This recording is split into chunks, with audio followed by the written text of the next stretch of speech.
رئيس القوم، امضي معي مع نفر من أصحابك. إلى أين؟ ما صنعنا شرا. لا تسل واصنع كما أمرك. وتجارتي هذه؟ دعها في حفظ من يبقى من أصحابك حتى تعود إليهم. هيا.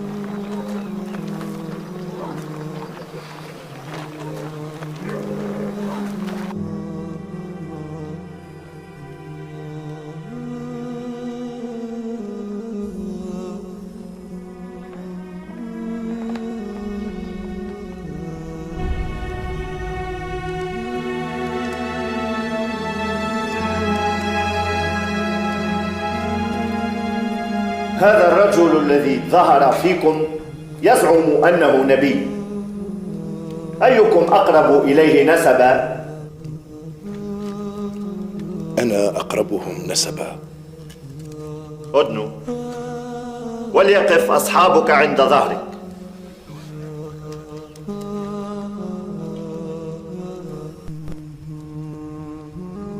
إني سائل عن هذا الرجل، فإن كذبني صاحبكم فكذبوه.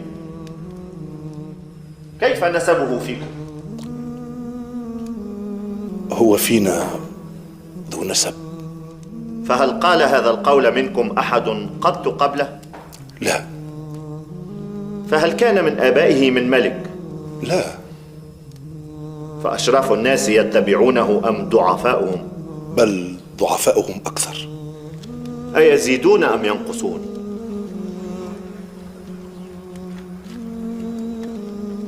بل يزيدون. فهل يرتد أحد منهم سخطة لدينه بعد أن يدخل فيه؟ لا لا. فهل كنتم تتهمونه بالكذب قبل أن يقول ما قال؟ لا. فهل يغدر؟ لا، ونحن منه الآن في مدة من الصلح ولسنا ندري ما هو فاعل فيها.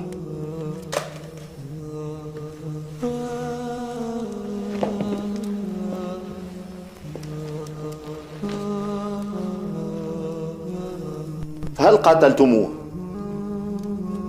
نعم. فكيف كان قتالكم إياه؟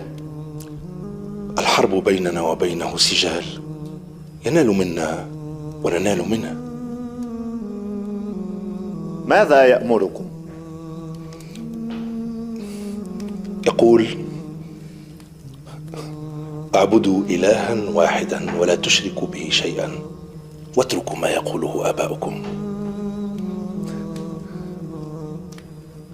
ويأمرنا بالصلاة والزكاة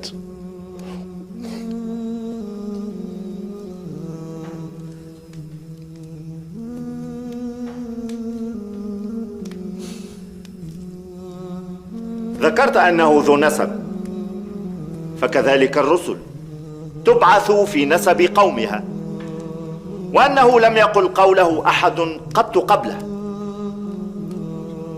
فلو كان ذلك لقلت رجل يأتي بقول قيل قبله، وليس من آبائه ملك، فلو كان لقلت رجل يطلب ملك أبيه. وما كنتم تتهمونه بالكذب قبل أن يقول ما قال، فقد أعرف أنه لم يكن ليظهر الكذب على الناس ويكذب على الله. وأكثر من تبعه الضعفاء وهم أتابع الرسل، وأصحابه يزيدون ولا ينقصون، وكذلك أمر الإيمان حتى يتم. ولا يرتد أحد سخطة لدينه بعد أن يدخل فيه، وكذلك أمر الإيمان حين تخالط بشاشته القلوب. ولا يغدر، وكذلك الرسل لا تغدر. وسألتك بما يأمركم، فذكرت أنه يأمركم أن تعبدوا الله ولا تشركوا به شيئا، وينهاكم عن عبادة الأوثان. فإن كان كما تقول حقا، فسيملك موضع قدمي هاتين.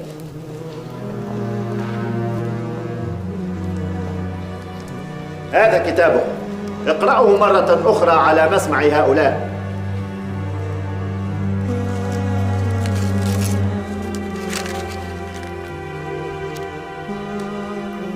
بسم الله الرحمن الرحيم.